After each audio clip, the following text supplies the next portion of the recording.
Assalamualaikum warahmatullahi wabarakatuh. Sahabat fillah, bertemu lagi dengan saya Supri Al-Banjari di dalam channel Supri Banjar.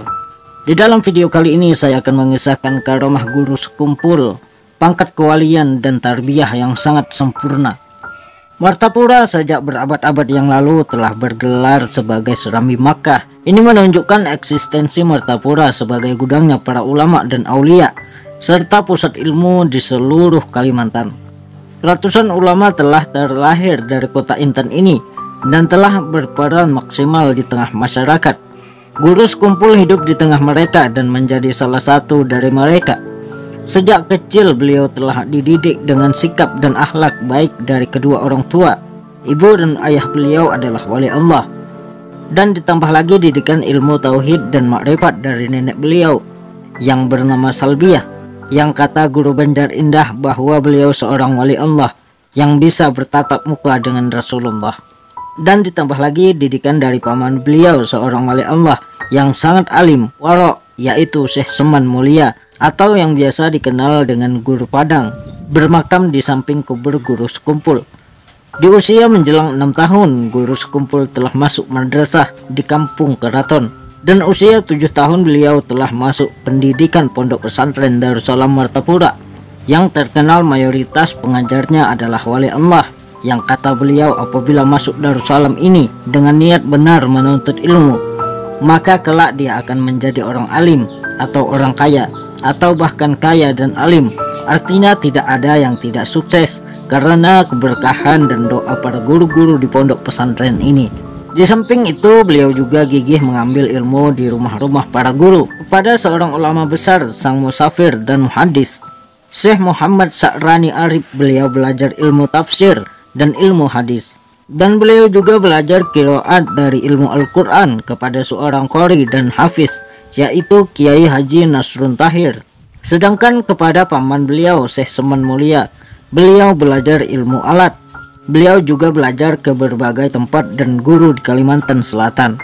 12 tahun beliau belajar di pondok pesantren Darussalam, dan ditambah belajar ke berbagai ulama di rumah mereka membuat guru sekumpul menjadi orang yang sangat berilmu. Namun, sebagai seorang murid yang hakiki, beliau tidak pernah puas untuk terus mencari kedalaman mutiara ilmu. Namun terasa seperti ada yang masih kurang, terasa seperti ada yang masih kosong di ruang hati beliau.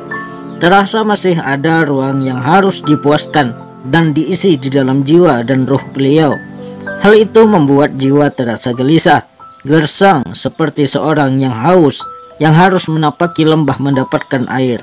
Suatu saat kegundahan hati ini disampaikan kepada paman beliau, yaitu Syekh Seman Mulia. Beliau menuturkan keinginannya yang kuat untuk mencari seorang guru pembimbing jiwa dan ruh atau disebut dengan murabbi mursyid, dan meminta pendapat pamannya mana harus mencari orang itu. Guru Seman hanya bisa menyarankan untuk sama-sama menanyakan hal itu kepada Guru Bangil di Jawa Timur. Sekitar tahun 1965, mereka berdua berangkat menuju Bangil untuk bertemu dengan Guru Bangil. Guru Bangil memberikan gambaran bahwa seorang yang dimaksud murabbi mursyid adalah manusia yang sangat langka di zaman ini. Namun langka bukan berarti tidak ada. Beliau menjelaskan, sepengetahuan aku di Jawa ini hanya ada 2 orang yang ahli dalam bidang ini, yaitu Kiai Haji Maksum Lasem, tetapi beliau sudah meninggal, dan yang satu lagi Kiai Hamid Pasuruan masih hidup. Guru sekumpul dan Guru Seman ditemani Guru Bangil pun, 3 orang yang kata guru sekumpul mereka adalah sahabat dunia akhirat, akhirnya sepakat menghadap kepada Kiai Haji Hamid Pasuruan.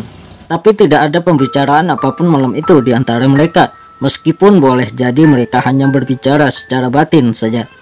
Sepulangnya mereka dari Pasuruan ke Bangil, ternyata Guru Bangil bersedia atau mendapatkan isyarat dari Kiai Hamid Pasuruan menjadi murabbi mursyid untuk guru sekumpul dan Guru Seman yang ditandai dengan saling mengangkat saudara. Mulai malam itu, guru sekumpul menjalani suluk selama kurang lebih 20 hari, 20 malam, dibimbing oleh Guru Bangil. Sebagai amaliyah dan wirid diamalkan ketika itu dan sebagai pengalaman rohani dirasakan saat itu. Sepulangnya ke Martapura, Guru sekumpul masih harus menjalani suluk dengan berpuasa 40 hari, disertai siyahah atau berjalan ke hutan untuk mengasingkan diri. Sesudah dianggap cukup dibimbing oleh guru bangil, maka tarbiyah selanjutnya diserahkan kepada Syekh Sayyid Muhammad Amin Al-Qutubi. Gurunya guru bangil, seorang ulama terkemuka dan wali kutub, pimpinan wali Allah di kota Makkah. Dengan berbekal selembar foto dan selembar surat dari guru bangil, guru sekumpul menemui Sayyid Amin Qutubi di Makkah. Selama musim haji itu, guru sekumpul selalu bersama Sayyid Amin untuk dibimbing suluk, kata guru kapuh. Bahkan ketika di dalam taksi pun beliau sambil belajar. Dan menjelang usai musim haji, maka tuntaslah proses suluk yang dijalani guru sekumpul. Sayyid Amin Qutubi mewanti-wanti bahwa semua ilmu yang dimiliki beliau sudah diajarkan. Dan sepulangnya dari Makkah, kelak yang akan membimbing beliau adalah datuk beliau sendiri, yaitu Syekh Muhammad Arsyad Al-Banjari. Pada saat itu, Syekh Muhammad Arsyad Al-Banjari sudah meninggal sekitar 200 tahun silam. Dan guru sekumpul adalah keturunan ke-8 dari Syekh Muhammad Arsyad Al-Banjari itu. Namun beliau masih bisa dibimbing secara rohani, karena sesungguhnya para wali itu masih hidup dan masih bisa bertemu kepada sesama wali Allah, baik yang masih hidup maupun sudah meninggal. Setelah pulang dari Makkah, ada tenggang beberapa waktu dan beliau ditarbiyah secara rohani oleh Syekh Muhammad Arsyad.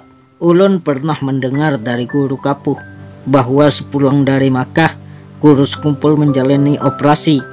Dan sebelum operasi beliau meminta saran kepada paman beliau, dan paman beliau bertanya, apakah sudah pernah melihat surga? Lalu kata guru sekumpul, belum.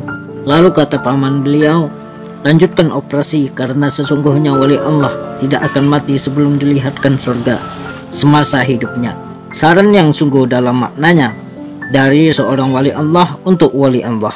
Namun karena operasi itu membutuhkan darah, kemungkinan darah yang diinfus itu ada yang mengandung darah dari orang yang tidak baik, sehingga sekitar setahun beliau hanya bisa berkomunikasi dengan Syekh Muhammad Arsyad melalui perantara penjaga makam beliau sebagai sang pembawa pesan. Tidak ada penjelasan dari guru sekumpul berapa lama beliau ditarbiyah oleh Syekh Muhammad Arsyad Al-Banjari. Yang pasti setelah selesai itu Syekh Muhammad Arsyad Al-Banjari berkata bahwa tarbiyah sudah selesai, dan tarbiyah terakhir adalah akan dilakukan langsung oleh datuk yang ada di Madinah, yaitu Rasulullah SAW. Perkataan ini mengisyaratkan bahwa beliau adalah zuriat Rasulullah. Dari sini kita dapat memahami bahwa guru sekumpul telah menjalani sebaik-baiknya tarbiyah zahir dan batin dan mencapai puncak dari tarbiyah. Dan kita pula dapat memahami betapa tingginya derajat dan kemuliaan yang diperoleh guru sekumpul hingga mencapai pangkat kutubul akwan yang hanya bisa dicapai oleh seorang wali dalam masa 200 tahun sekali, yang mana sebelumnya pangkat ini dipegang oleh seseman